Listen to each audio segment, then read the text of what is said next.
In this tutorial, we're going to learn how to measure your hip range of motion using Curovate. Click the three lines in the top left corner of the home page and select Measurements. Follow the on-screen instructions closely for accurate measurements. When you're ready, click Start. First, you will measure your hip flexion or bending angle.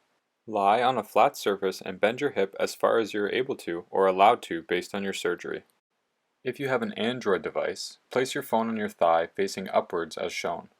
If you have an iOS device, place the top of the phone facing down with the screen facing your thigh.